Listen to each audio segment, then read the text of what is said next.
Hello, my name is Robin Bell. I'm a 21-year-old artist from Paraguay and I go by any pronouns. I started drawing when I was really young, but I didn't really take it seriously until I started reading Warrior Cats around maybe 11 years old.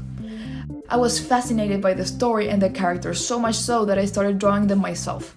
I'm pretty sure that's when my real art journey began. While being a fan of Warrior Cats, I stumbled upon Warrior Cats maps, also known as multi-animator projects. These animations usually revolve around one or two characters from the books, had a cool song in the background, and a bunch of artists took parts from the song and made animations with it. I watched so many of them when I was younger, and I couldn't help but wish I was able to do animations like that. I think that's what planted the seed for my obsessions with animation later in my life. As I grew older, I moved away from Warrior Cats and began to develop my own art and my taste in art. At this point, I was completely in love with animation, specifically 2D animation. I loved how much you could do with it and the way it literally had no limits. If you could draw it, you could make it a reality. My favorite animated movies, and also the ones that are like my biggest inspirations, are Pink Floyd's The Wall and basically every single movie Satoshi Kon ever made. He's my biggest inspiration and the reason I want to become a director for animated movies one day. Currently, I'm developing my own story, with its own characters, backstories, personalities, and even their own world. So far, I haven't really done much to further the development of the story. I've just written a bunch of texts, done a lot of digital and traditional concept art, a bunch of maps, and comics to show off more of my characters.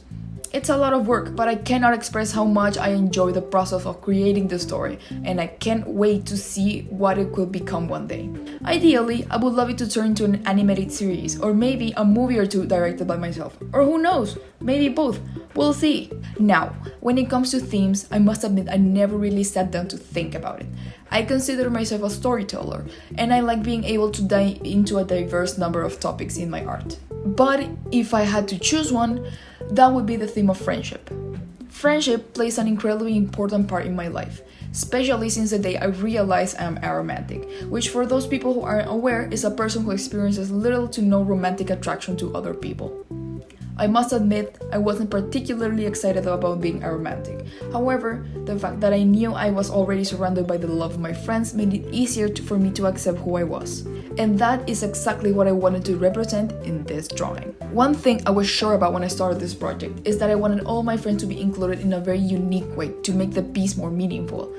I wanted people to be able to look at it and be like, oh hey, that's me, which led me to me asking a lot of my friends for pictures of their hands, wearing their favorite accessories, or holding an item that represented them.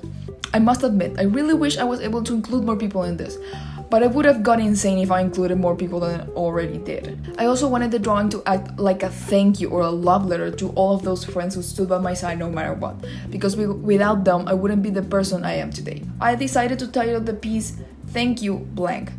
That way, people who contributed to this project could insert themselves into the title as well. And yes, that is my lens. Thank you so much for listening. Here are my social media accounts in case anyone feels like they want to see more of me or my art. Have a nice day.